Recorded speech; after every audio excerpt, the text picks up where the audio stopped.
নমস্কার বন্ধুরা, মেনু ছোটো রান্নাঘরে সকলকে জানাই স্বাগত। আজ এঁচড়ের রেসিপি বানাবো, তাই ভাবলাম আপনাদের সামনে একটু শেয়ার করি।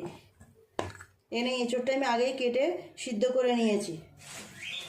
আর এঁচড় রান্নার জন্য এখানে আলু, টমেটো, আদা, রসুন, পেঁয়াজ সবই কেটে নিয়েছি। চিংড়িটাও বাজার থেকে নিয়ে চলে এলো। এঁচড় চিংড়ির জন্য চিংড়ি মাছগুলো আগে আমি পরিষ্কার করে নেব। এখানে মশলার জন্য আদা রসুনও কেটে নিয়েছি, এটাকেও পেস্ট করে নেব। আদা, রসুন, টমেটো। এইরকম এঁচড় চিংড়ি খেতে কার কার ভালো লাগে জানাবেন। আমাদের তো সবাই ভীষণ পছন্দ চিংড়ি মাছ দিয়ে এঁচড় খেতে। চিংড়ি মাছ এমনই একটা জিনিস, যাতেই দেওয়া হোক না কেন এর স্বাদ ডবল হয়ে যায়, খেতে খুবই ভালো লাগে। এঁচড় চিংড়ি রান্না করতেও ভালো লাগে, খেতেও ভালো লাগে। সমস্ত চিংড়ি মাছগুলো আগে কেটে নেব এইভাবে পরিষ্কার করে। সমস্ত চিংড়ি মাছগুলো পরিষ্কার করে নেওয়া হয়ে গেছে। চিংড়ি মাছের মধ্যে একটু নুন আর হলুদ মিশিয়ে ভেজে নেব। নুন দেব, হলুদ গুঁড়ো, তেল দিয়ে দেব। তেল গরম হয়ে গেছে।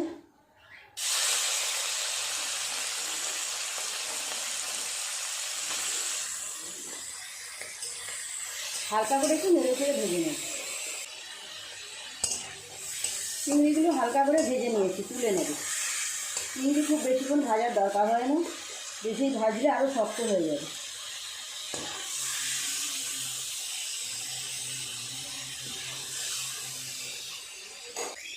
এই তেলের পরে আরও একটু তেল দেব।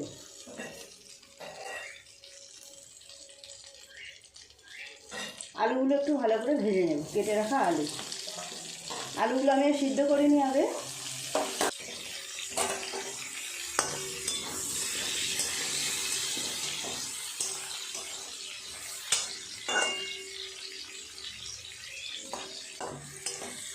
লাল করে ভেজে নিয়েছি, আলুগুলো তুলে নেব।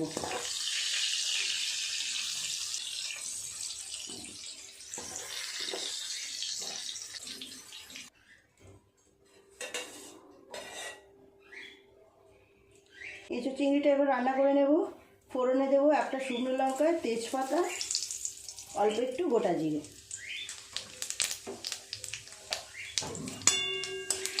নেড়ে চেড়ে একটু ফোড়নটা ভেজে নিয়ে এরপর দিয়ে দেবো কেটে রাখা পেঁয়াজগুলো। আজকে এঁচড় চিংড়ির একটা স্পেশাল মশলা দেবো। এই স্পেশাল মশলাটা দিলে এঁচড় চিংড়ির স্বাদ কিন্তু ডবল হয়ে যাবে একদম।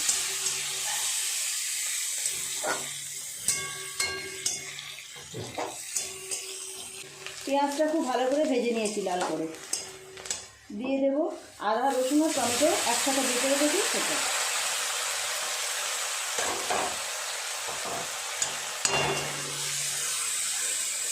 ভালো করে একটু নেড়ে চেড়ে কষিয়ে নেব।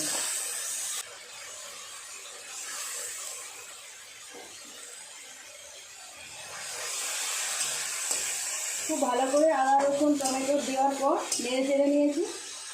এরপর এক এক করে মশলা দেবো। প্রথমে একটু জল দিয়ে দিলাম। লঙ্কা গুঁড়ো দেবো 1 চামচের একটু কম। হলুদ গুঁড়ো দেবো 1/2 চামচ মতো। আর 1 চামচের একটু কম দেবো ধনে জিরে গুঁড়ো। দিয়ে দেবো স্পেশাল মশলা ঘরে তৈরি করে রাখা, স্বাদ মতো নুন। খুব ভালো করে মশলাটাকে একটু কষিয়ে নেব।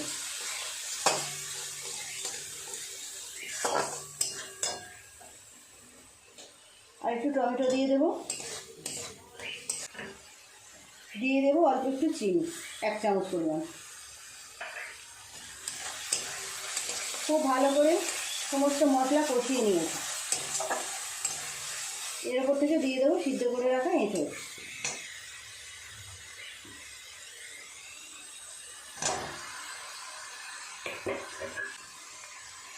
বেশ কিছুক্ষণ ধরে নেড়ে চেড়ে এঁচড়ের সাথে মশলাগুলো একটু কষিয়ে নিতে হবে। যত ভালো কষানো হবে তত ভালো। এই সময় আলুগুলো দিয়ে দেবো।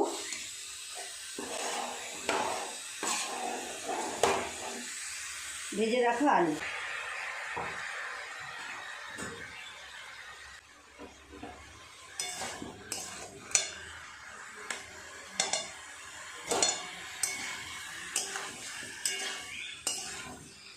একটু সময় নিয়ে এভাবে সমস্ত কিছু কষাবো। এটাও খেতে আমার দারুণ লাগে। চিংড়ি মাছ দিয়ে করা হোক, শুধু করা হোক, নিরামিষভাবে হোক, যেভাবেই হোক সেটা কিন্তু দারুণ লাগে। রান্না করতেও অবশ্যই ভালো লাগে আমার।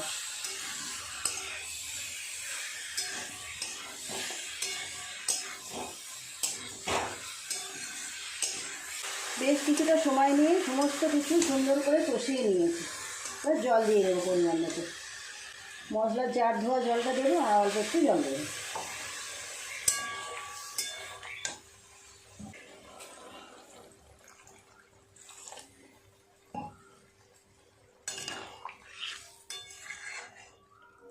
বন্ধুরা, সেদিন যে আমি এঁচোড়ের কোপ্তা বানিয়েছিলাম, অসাধারণ স্বাদ হয়েছিল, অসাধারণ, খুব সুন্দর খেতে হয়েছিল। আপনারাও একবার ওইভাবে এঁচোড়ের কোপ্তা বানাবেন, যারা ভিডিওটি দেখেননি দেখে নেবেন। যেমন দেখতে হয়েছিল খেতেও কিন্তু দুর্দান্ত হয়েছিল। সবাই তো খেয়ে ভীষণ খুশি। তরকারিটা ফুটে গেছে, এর মধ্যে দিয়ে দেবো ভেজে রাখা চিংড়ি মাছ।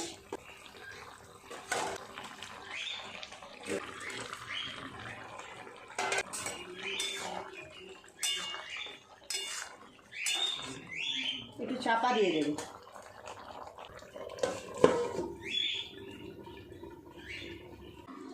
বেশ অনেকটা সময় এইভাবে ঢাকা দিয়ে রেখেছিলাম। এবারে একটু ঢাকাটা খুলে দেখি।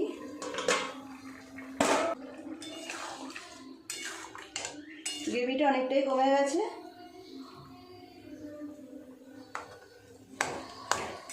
আলুও সিদ্ধ হয়ে গেছে। এঁচোড় তো সিদ্ধ করাই আছে আগে থেকে। আর একটুখানি গ্রেভিটা কমে গেলেই নামিয়ে নেব। একটু এইভাবে ঘেটে ঘেটে দেবো।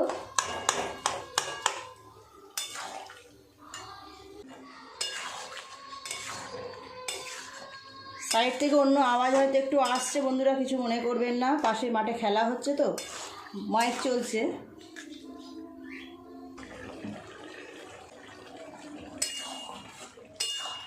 এঁচোড় রান্না পুরোপুরি হয়ে গেছে, অন্য জায়গায় নামিয়ে দেব।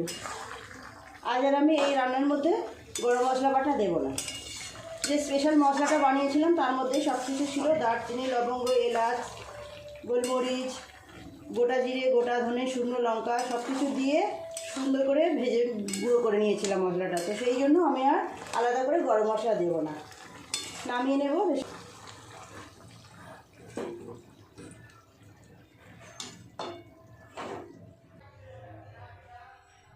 ঢেলে নেবে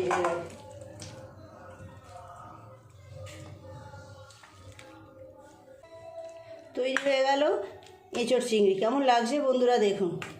এঁচোড় চিংড়ি খেতে কিন্তু দুর্দান্ত হয়। এঁচোড় আর চিংড়ি দুটোই পছন্দের জিনিস একসাথে আজকে পড়েছে। দারুণ হবে রেসিপিটা। বন্ধুরা, আজকে রেসিপিটা কেমন লাগলো কমেন্ট করে জানাবেন। ভালো লাগলে একটা লাইক করে দেবেন।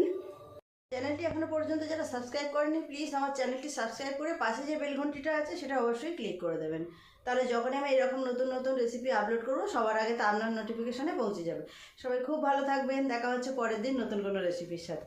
নমস্কার।